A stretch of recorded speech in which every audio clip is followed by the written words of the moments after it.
Meron kaming bisita ngayon at dito nga kami maghapunan sa Arabic restaurant. Hi, ako si Jovi, mahigit 10 taon ng kasambahay sa pamilyang Pakistani.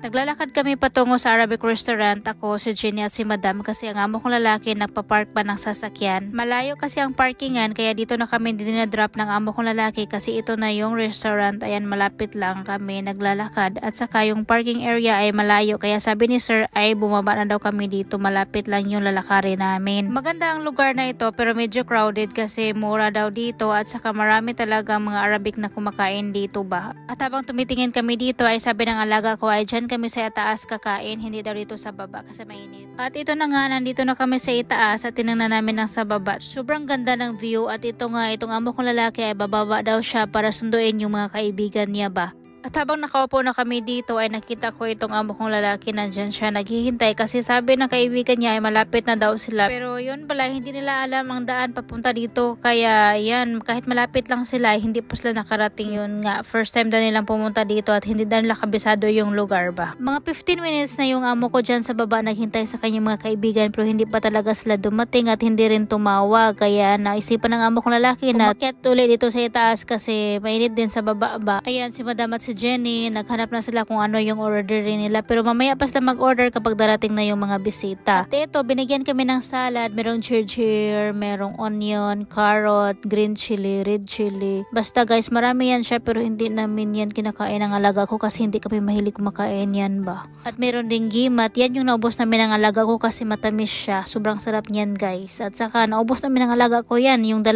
platito na yan, hindi pa dumating yung bisita namin, naubos namin yan kaya dinagdagan naman ng 2 platito. Tingnan nyo guys, sobrang sarap kaya niyan. O, diba, nag-brown talaga siya. Tapos matamis siya pero hindi masyadong matamis. At halika, tikman natin, diba? Ang sarap nito. At saka, as in guys, nagustuhan ko talaga to kasi hindi siya masyadong matamis at sobrang sarap niya lalamunin ba. O, malaki yan, pero nilamon. O, gutom ka day. As in guys, gutom na talaga kasi mga 1 hour na kami naghihintay dito. Hindi pa dumating yung mga bisita ba. Lamon, yung isang gimat. Uy.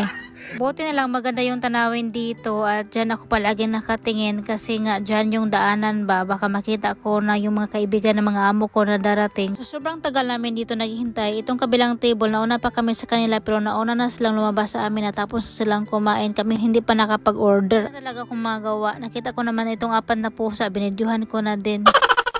Nagutom na talaga ako guys. At ito na pangatlong akyat na ng amo kong lalaki, hindi pa rin dumating ang kanyang mga kaibigan. O diba, nag-order kami ng gawa kasi nga nagugutom na daw si Sirba at saka gusto daw niyang uminom ng mainit ba. First time kong tumikim nitong gawa guys. Kahit matagal na ako dito, first time kong tumikim. Ayan, akala ko matamis ba, wala palang lasa. Tapos hindi ko talaga naintindihan yung lasa kaya sabi ko sa alaga ko na gusto ko ng sugar. Pero sabi niya, ganyan daw yung gawa, wala daw yung lasa. Natawa pa siya sa akin. Inayos ng alaga ko itong cellphone ko kasi yung ketchup ang ginawa kong stand sa likod at hindi maayos yung paglagay ba kaya ayan, inayos niya para sa akin. At itong amo ko nakatingin na naman sa labas kasi nga ang tagal ng kanyang mga kaibigan, hindi pa dumating, gutom na, charot.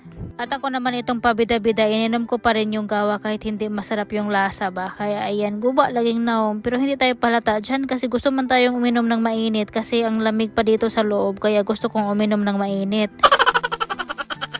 At ayan, sa wakas tumawag na din yung mga kaibigan nila at akala namin ay nasa baba na pero ayan, hindi pala nila talaga alam yung daan kaya sabi ng amo kong lalaki kung saan sila naroon ay pupuntahan na lang ng amo kong lalaki kaya bumaba na naman siya.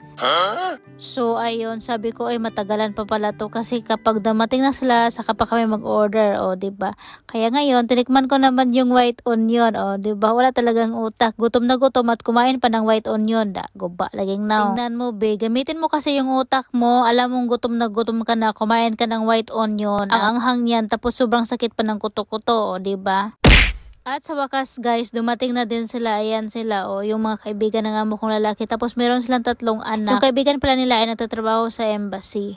At pagkadating nila ay nag-order kaagad kami ng pagkain. Binigyan kami ng chicken corn soup, sobrang sarap guys, as in.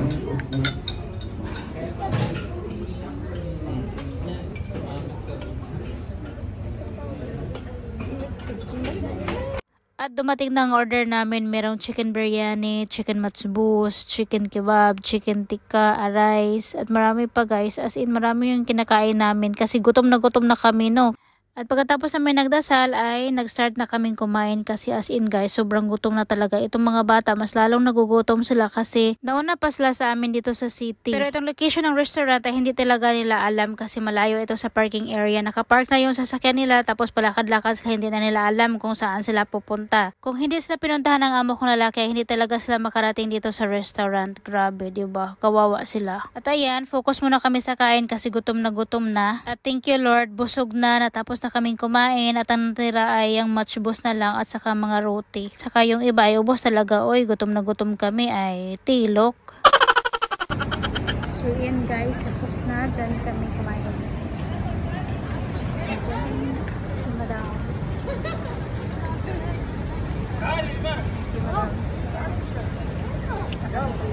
At pumunta kami saglit dito sa playground kasi itong bunsong anak ng mga kaibigan ng mga amo ko ay gusto rin niya maglaro saglit. At nandito lang kami nakaupo, naghintay sa kanila at antok na talaga ako kasi alam nyo na kapag busog. Sa lahat ng nanonood na umabot dito sa dulo, maraming salamat po sa inyong lahat. Sana po pagpalain kayo ni Lord. Comment po kayo kung saan kayo naroroon para ma-shoutout ko kayo sa next video ko. At hanggang dito na lang guys. Thank you for watching. Bye bye. God bless everyone.